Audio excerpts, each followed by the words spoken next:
കർത്താവിന്റെ ഉന്നതമായ നാമത്തിൽ, സഭയുടെ അധികാരത്തിൽ, കുരിശിന്റെ അടയാളത്തിൽ, ദൈവത്തിന്റെ ശക്തിയാൽ ഞാൻ മക്കളെ ഈശോ നാമത്തെ ആശീർവദിക്കുന്നു. നിങ്ങളുടെ ഇന്നത്തെ ദിവസത്തെ യാത്രയെ ആശീർവദിക്കുന്നു, നിങ്ങളുടെ സംസാരങ്ങളെ ആശീർവദിക്കുന്നു, നിങ്ങൾ എഴുതി കൊടുക്കുന്ന വിഷയങ്ങളെ ആശീർവദിക്കുന്നു, നിങ്ങൾ വഹിച്ചുകൊണ്ട് പോകുന്ന മൊബൈല്, അതിലൂടെ നിങ്ങൾ സംസാരിക്കാൻ പോകുന്നത്, നിങ്ങൾ കേൾക്കുന്ന സംസാരങ്ങള്, കൊടുക്കേണ്ട മറുപടികള് എല്ലാം ആശീർവദിക്കുന്നു. നിങ്ങൾ കൈമാറുന്ന രേഖകള്, വാങ്ങിക്കുന്ന രേഖകള്, കാത്തിരിക്കുന്ന രേഖകള്, നിങ്ങൾ പ്രതീക്ഷിക്കുന്ന ഡേറ്റുകള് കർത്താവിന്റെ നാമത്തിൽ ആശീർവദിക്കുന്നു. നീ കടന്നു പോകുന്ന വാഹനങ്ങള്, സഞ്ചരിക്കുന്ന വാഹനങ്ങള്, പ്രൈവറ്റ് ആയാലും പബ്ലിക് ആയാലും, നീ തിരിച്ച് വീട്ടിലെത്തുന്നവരെ ഒരു അപകടം ഉണ്ടാകാതിരിക്കാൻ വേണ്ടി നിന്റെ യാത്രകളെ ആശീർവദിക്കുന്ന. ദൈവത്തിലെ നീ വിഷമിക്കുന്ന വിഷയങ്ങള്, സങ്കടപ്പെടുന്ന കാര്യങ്ങള്, ഏത് വിഷയത്തിന് വേണ്ടിയാണോ നീ വേദനിക്കണത്, അതെല്ലാം മാതാവ് ഏറ്റെടുക്കുന്നതിന് വേണ്ടി 40 വർഷം ഞാൻ അർപ്പിച്ച കൃപാനയുടെ യോഗ്യതയാൽ കൃപാസ അൾത്താറെ ജീവനോടെ പ്രത്യക്ഷപ്പെട്ട മാതാവിന്റെ മധ്യസ്ഥത്താൽ നിന്റെ കണ്ണീനിരുകളെ ഏറ്റെടുക്കുകയും നിന്നെ ആശ്വസിപ്പിക്കുകയും സാക്ഷ്യം പറയാൻ നിന്നെ വിരിഷ്ടമാക്കുകയും ചെയ്യട്ടെ. നിത്യപിതാവും പുത്രനും പരിശുദ്ധാത്മാവിനും. എൻ്റെ പ്രിയപ്പെട്ടവരെ, നമ്മൾ ഈ ദിവസങ്ങളിൽ ഇവരാരാണ്, കാറ്റും കടലും പോലും ഇവരെ അനുസരിക്കുന്നല്ലോ. അപ്പൊ ക്രിസ്തുവിനെ കുറിച്ചുള്ള അനുഭവങ്ങളിലേക്ക് അനുഭവങ്ങളുടെ അറിവുണ്ടാകാൻ വേണ്ടി ക്രിസ്തു തന്നെ നമ്മളെ നിർബന്ധിച്ച് ഇരുട്ടുകടലിലേക്ക് തള്ളിവിടുന്നത് നമ്മൾ കണ്ട്.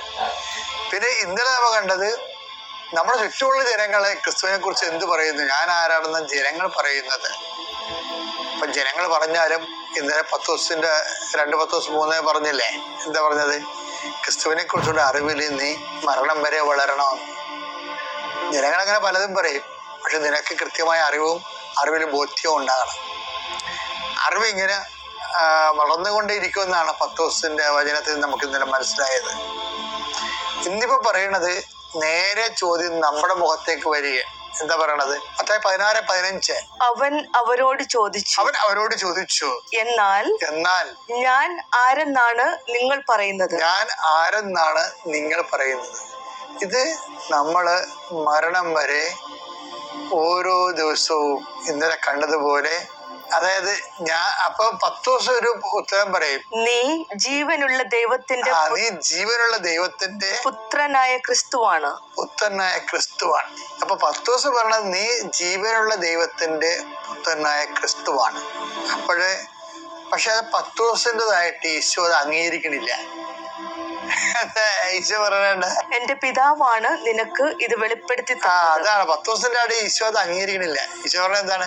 ഇപ്പൊ നീ ജീവനുള്ള ദൈവത്തിന്റെ പുത്രനായ ക്രിസ്തുവാണെന്നൊക്കെ പറയുമ്പോഴും പത്രോസ് പറയും അത് വെളിപാടാണ്, എനിക്ക് നീയാണ് ഈ അപ്പോസ്തലന്മാരുടെ കൂട്ടത്തിൽ അധികാര സ്ഥാനം തരേണ്ട ആളെന്ന് എനിക്ക് മനസ്സിലായി. അത് ഈശോയ്ക്ക് ഒരു ചെറിയ കൺഫ്യൂഷൻ ഉണ്ടായിരുന്നത്. 12 അണ്ണന്മാരുണ്ടല്ലോ, 12 അണ്ണന്മാര് വന്നിട്ട് ഇവരിൽ സീനിയർ ഒക്കെ പറഞ്ഞു കഴിഞ്ഞാൽ അന്ത്രയോസിനാണ് താക്കോൽ കൊടുക്കേണ്ടത്. അന്ത്രയോസാണ് ആദ്യം വന്ന കക്ഷി. അന്ത്രോസ് പോയി പത്രോസിനെ വിളിച്ചോണ്ട് വരികയാണ്. പത്രോസിനെ വിളിച്ചോണ്ട് വന്നതിന് ഇപ്പൊ താക്കോൽ കൊടുക്കേണ്ട അവസ്ഥ വന്നിരിക്കുകയാണ്. അതെന്ത് വായിക്കട്ടെ. പക്ഷേ വിദ്യാഭ്യാസവും കുറച്ച് വിവരം കൊണ്ടൊക്കെ ഉള്ളത് യോഹന്നാനെയാണ്. അടിപൊളി സുവിശേഷമല്ലേ, കണ്ടില്ലേ? 2000 കൊല്ലം കഴിഞ്ഞിട്ടും വായിച്ചു പിന്നെ ആഴങ്ങളിലേക്ക് പോവുകയാണ് യോഹന്നാൻ. അപ്പൊ അറിവ് ഇപ്പൊ ഇന്നത്തെ രീതിയാണെങ്കിലൊക്കെ അറിവ് നോക്കാനാണെങ്കിൽ യോഹന്നാനെയാണ് ശരിക്കും പറഞ്ഞ താക്കോൽസ്ഥാനം കൊടുക്കേണ്ടത്. പക്ഷെ ഈശോ പറഞ്ഞ് താക്കോൽസ്ഥാനം തരേണ്ടത് അധികാരം അപ്പനാണ് തീരുമാനിക്കണമെന്ന് പറഞ്ഞു. അത് ഈശോയുടെ ഒരു നിലപാടാണത്. ഞാനല്ല, നിനക്ക് പണ്ട് ശബരി പുത്രന്മാരോടും പറയുമ്പോ എന്താ പറയണത്? ഞാനല്ലേ, എൻ്റെ ഇടത്തോ വലത്തോ ഇരിക്കുന്നത് ആരാണെന്ന് തീരുമാനിക്കുന്നത് അപ്പനാണെന്ന് പറയും, പിതാവായ ദൈവമാണെന്ന് പറയും. അതന്നെ ഇപ്പോഴും പറഞ്ഞിരിക്കണത്. അപ്പയോട് ചോദിക്കണം, അപ്പ ഇതിൽ ആരാണ് 12 പേരിൽ ഒന്നാമൻ ആരാണെന്ന് ചോദിക്കും. എന്താണ് അതറിയാൻ വേണ്ടിയാണ് ഈശോ ചോദ്യം എടുത്തത്. അതായത് അധികാരം വരണത് ഈശോയെ കുറിച്ചുള്ള അറിവിലൂടെയാണ് വരണത്. പക്ഷെ ഈ അറിവെന്ന് പറയണത് പുസ്തകം വായിച്ച ഗവേഷണം നടത്തുന്ന അറിവല്ല. അഭിഷേക വിധി പ്രകാരമുള്ള അറിവുണ്ട്. പുസ്തകം വായിക്കുന്നതും ഗവേഷണം നടത്തുന്ന അറിവ് തന്നെയാണത്, ബേസ്മെന്റ് ആണ്. പക്ഷെ അതുകൊണ്ട് കൊടുക്കാൻ പറ്റത്തില്ല. വായിച്ച മനസ്സിലാക്കിയിരിക്കാന്നേ ഉള്ളു. മറ്റേ അഭിഷേക വിധി പ്രകാരം അറിവെന്ന് പറഞ്ഞു കഴിഞ്ഞാൽ അവന് ഈ ചൂട് പൊട്ടറ്റോ കിട്ടിയ പോലെയാണ്. അത് കൈ വെച്ചുകൊണ്ടിരിക്കാൻ പറ്റത്തില്ല. അവൻ അപ്പത്തിന് ആർക്കും കൊടുക്കും. അതുപോലെ കൈമാറ്റം ചെയ്യും. അതാണ് ഈ ലൈബ്രറി നോളജിന്റെ പ്രശ്നം. കൈമാറ്റം ചെയ്യാൻ പാടായിരിക്കും. അവനത് ആർജിച്ചെടുക്കണതല്ലേ. മറ്റത് പിതാവ് നൽകണതാണ്. പിതാവ് നൽകുന്നത് കാണുമ്പോൾ അത് അഭിഷേക വിധി പ്രകാരമാണ്. അത് കൈമാറ്റം ചെയ്യാൻ പറ്റും. കൈമാറ്റം ചെയ്യാൻ വേണ്ടിയാണ് കൊടുക്കണത്. അപ്പം അതുകൊണ്ട് അങ്ങനെ ഒരു അറിവുണ്ട്. നമ്മുടെ ലോകത്തിൻ്റെ ജ്ഞാനമാർഗങ്ങളിലൂടെ അറിവ് സമ്പാദിക്കുമ്പോഴും ഈ അഭിഷേക അറിവിന് വേണ്ടി തീഷ്ണമായിട്ട് പ്രാർത്ഥിക്കണം. അതായത് ക്രിസ്തു എല്ലാവർക്കും എല്ലാമാണെന്ന് പറഞ്ഞൊരു വചനമുണ്ട്. അപ്പൊ ക്രിസ്തു എല്ലാവർക്കും എല്ലാമാണ്. കൊളോസ്യസ് 3:11. ഇവിടെ ഗ്രീക്കുകാരനെന്നോ യഹൂദനെന്നോ പരിച്ഛേദനെന്നോ അപരിച്ഛേദനെന്നോ അപരിഷ്കൃതനെന്നോ സിഥിയനെന്നോ അടിമയെന്നോ സ്വതന്ത്രനെന്നോ വ്യത്യാസമില്ല. പിന്നെയോ ക്രിസ്തു എല്ലാമാണ്, എല്ലാവരിലുമാണ്. ക്രിസ്തു എല്ലാമാണ്, എല്ലാവരിലുമാണ്. എന്ന് വെച്ചാല് ക്രിസ്തുവില് ഒരു മനുഷ്യന് ആവശ്യമായ എല്ലാം ഉണ്ട്. പിന്നെ എന്താണ്, എല്ലാത്തരം മനുഷ്യരും ക്രിസ്തു സമീപനാണെന്നുള്ളതാണ്. അപ്രോച്ചബിൾ ആണ്, അപ്രിഹെൻഡന്റ് ആണ്. അപ്പൊ ക്രിസ്തുവിനെ കുറിച്ചുള്ള ഈ പ്രാതിഭാസിക ജ്ഞാനമില്ലേ, അതിൻ്റെ ആ പ്രക്രിയകളോട് തന്നെ ഇങ്ങനെ ഗ്രോത്ത് ചെയ്തുകൊണ്ടേയിരിക്കും. അപ്പൊ ഓരോരുത്തർക്കും ഉള്ള അവരുടെ കപ്പാസിറ്റി അനുസരിച്ചാണ്, കഴിവനുസരിച്ചാണ്. അവിടെ നിന്ന് ഓരോരുത്തർക്കും തന്റെ കഴിവനുസരിച്ചെന്നല്ലേ കർത്താവ് പറയണം. മത്തായി 25:15 അവൻ ഓരോരുത്തന്റെയും കഴിവനുസരിച്ച് ഒരുവന് 5 താലന്തും മറ്റൊരുവന് 2 വേറൊരുവന് 1 കൊടുത്ത ശേഷം യാത്ര പുറപ്പെട്ടു. അപ്പൊ ഈ നമുക്ക് ദൈവം നൽകുന്ന മോഡ് ഓഫ് ഗിവിങ് അങ്ങനെയാണ്. ക്രിസ്തുവിനെ കുറിച്ചുള്ള അറിവ് ഇതുപോലെയാണ്. അവനവന്റെ കഴിവനുസരിച്ചാണ്. അവന്റെ കഴിവെന്ന് പറയുന്നത് എന്താണ്? അവനവന്റെ ദൈവസ്നേഹം, അവനവന്റെ വിശ്വാസം, അവനവന്റെ പ്രത്യാശ, അവനവന്റെ സാക്ഷ്യ ജീവിതം, അവനവന്റെ കൈമാറ്റം, പ്രവേഗം. കർത്താവിനെ കൈമാറണം എന്നുള്ള പ്രവേഗമുള്ളവനാണ്. അതിൻ്റെ ആണ് കഴിവെന്ന് പറയുന്നത്. അതനുസരിച്ച് അവൻ കർത്താവിന് അഭിഷേകം കിട്ടിക്കൊണ്ടിരിക്കും.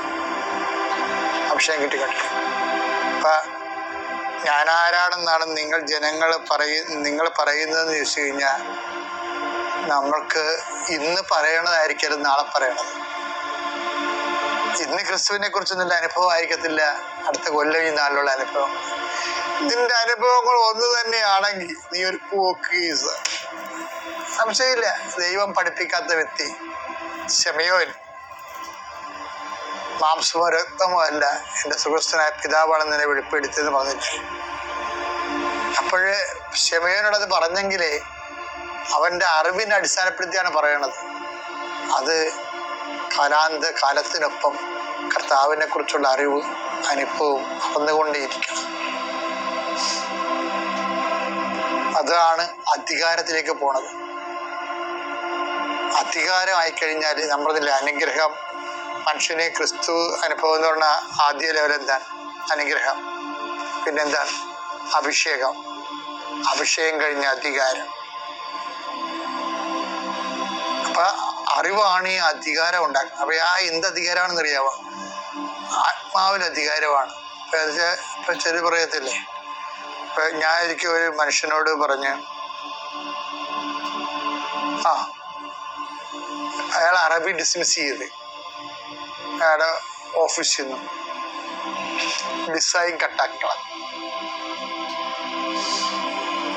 അപ്പൊ ഞാൻ അമ്മയുടെ അടുത്ത് നിൽക്കിയിരുന്നു. ഇയാളെ വന്ന് ഈ സങ്കടം പറയുമ്പോ ഞാൻ അമ്മയുടെ രൂപത്തിൽ ഇങ്ങനെ തൊട്ടും പറഞ്ഞ്, ഞാൻ ഇവനെ കയറ്റി വിടുകയാണെന്ന്. കാര്യം എന്താണ്? ഇവന് ജീവിക്കാൻ മാർഗമില്ല. ഇവന്റെ വിസ എക്സ്പയർ അല്ല, അത് കട്ട് ചെയ്തിരിക്കണാണ്. അവൻ 19,000 രൂപയെ മറ്റേ മുടക്കി, കാശില്ലാത്ത കശാല മുടക്കി അവൻ പോയി. അവനെ ജോർദാനിൽ ജോലി കിട്ടി. ഈ കമ്പനിയിൽ നിന്ന് വേറൊരു കമ്പനി അവിടെ അറബിയിൽ ജോലി ചെയ്തതിന് ശേഷം വേറെ ഒരു ഫാക്ടറി ജോലി ചെയ്തു. എന്നിട്ട് അവിടെ നിന്നിട്ട് വിസ ഒപ്പിച്ചു. അപ്പൊ വെച്ചാൽ അത് ഏത് സമയത്തും പിടിക്കപ്പെടാം. പക്ഷെ ആ ഒരു മനുഷ്യന് വേണ്ടി ആ സമയത്ത് അധികാരത്തോടെ പറയാൻ കഴിയണത് നമ്മൾ കുറേ നാളിങ്ങനെ ദൈവത്തെ ജീവിച്ചു വരുമ്പോ കഴിഞ്ഞ ദിവസങ്ങളിൽ ചേർത്തല ഞാൻ പറഞ്ഞിട്ടുണ്ടെന്നാണ്, ഒരു അബോർഷൻ ചെയ്യാൻ വേണ്ടി ഒരു മോള് നിൽക്കണ കഥ ഞാൻ പറഞ്ഞില്ലേ, ദിവസങ്ങൾ ധനതി പറഞ്ഞിട്ടുണ്ടത്. അപ്പൊ ഒരു പ്രേക്ഷിതയാണ് പറഞ്ഞത്, എന്ത് പറ്റും മോളെ ഇവിടെ നിൽക്കാൻ കാര്യം? അപ്പൊ അവള് പമ്മി, അവൾ അബോർഷന് വേണ്ടി വന്ന് നിൽക്കുകയാണ്. അപ്പൊ കാര്യം മനസ്സിലായപ്പോ പ്രേക്ഷിത പറഞ്ഞ്, കാര്യം രണ്ട് വീട്ടിലും, ഭർത്താവിന്റെ വീട്ടിലും അവളുടെ വീട്ടിലും വേറെ, അവളുടെ വീട്ടിൽ പ്രസവം രണ്ടാമത്തെ കുഞ്ഞിനാണ് ഇപ്പൊ ഗർഭം ധരിച്ചിരിക്കുന്നത്. ആദ്യ കുഞ്ഞിനെ കഴിഞ്ഞിട്ട് കടങ്ങൾ കഴിഞ്ഞിട്ടില്ല. വീണ്ടും അമ്മ മാത്രമേ ഉള്ളൂ അവിടെ. അമ്മ വേല എടുത്തിട്ട് പിന്നെ രണ്ടാമൊക്കെ അമ്മക്ക് ഭയങ്കര അമ്മ അത് വിഷമം പറഞ്ഞു. അവളുടെ ഭർത്താവിന്റെ വീട്ടിൽ പെങ്ങ പ്രസവിക്കാൻ അമ്മ നിൽക്കണം, അവിടെയും പറ്റത്തില്ല. അപ്പൊ രണ്ടുപേരും വീട്ടുകാർ കൈ ഒഴിഞ്ഞ കാരണം അവൾ അബോർഷൻ ചെയ്യാൻ വേണ്ടി വന്നിരിക്കുക. അപ്പോഴൊരു പ്രേക്ഷിത കണ്ടുപിടിക്കണം അവളാ. അവളുടെ പരിഗണന കണ്ടപ്പോൾ നീ എന്തിനാ വന്നെന്ന് ചോദിച്ചു. ഒരു പരിചയമില്ല, വിലകാരം ചോദിച്ചതാണ്. അതാണ് അധികാരം എന്ന് പറയണത്. പറഞ്ഞ് ഇതാണ് അവസ്ഥ, നീ എൻ്റെ കൂടെ പോര്. ആ പ്രസവത്തിന്റെ കാര്യം ഞാൻ ഏറ്റത്, പക്ഷെ കുഞ്ഞിനെ കൊല്ലാൻ പറ്റത്തില്ല. കാര്യം മരണം വരെ നീ അതിന്റെ സമാനം പറയേണ്ടി വരും ദൈവത്തോട്. പക്ഷെ കുഞ്ഞിനെ കിട്ടാൻ വേണ്ടി 46 കൊല്ലമൊക്കെ കണ്ണീരോടെ ആൾക്കാർ നടക്കണ കാണുന്നില്ലേ? ഇനി ഒരു കുഞ്ഞിനെ കിട്ടുന്നതെന്താ ഉറപ്പ്? ഈ ഇരിക്കണ കുഞ്ഞ്, നിനക്കിപ്പോൾ ഉള്ള കുഞ്ഞ് ജീവിച്ചിരിക്കുന്നത് എന്താ ഉറപ്പ്? ഇങ്ങനെ പളാന്ന് കുറെ ചോദ്യങ്ങൾ ചോദിച്ച് അവൾക്ക് ധൈര്യവും കൊടുത്ത് ശക്തിയും കൊടുത്ത് അവളെ കൊണ്ടുപോയി. അധികാരം എന്ന് പറയുന്നത് അറിവ് ക്രിസ്തുവിനെ കുറിച്ചുള്ള അനുഭവം ഞാൻ വർദ്ധിക്കുമ്പോൾ അധികാരം വർദ്ധിക്കണം. എൻ്റെ ദൈവത്തിലെ ഒരു 10-30 വയസ്സ് കഴിഞ്ഞുള്ളില് അധികാരം ഉണ്ടാക്കിയെടുക്കണം. അല്ലാതെ ഈ നക്കാപ്പിച്ച് അനുഗ്രഹം മേടിച്ച് തിന്നും വീർത്തും ജോലി കിട്ടി മരിച്ചു പോയിട്ട് ഒന്നും കാണിക്കാനില്ല. അത് അനുഗ്രഹത്തിന്റെ കാലമാണ്. രണ്ടാമത്തെ അഭിഷേകകാലം, കർത്താവിന്റെ അറിവ് നമുക്ക് 10 വർഷം കിട്ടും. മൂന്നാമത്തത് അധികാരകാലം കർത്താവിന് വേണ്ടി പറന്ന് വെട്ടി പ്രവർത്തിക്കുന്ന കാലം. ദൈവം അനുഗ്രഹിക്കട്ടെ.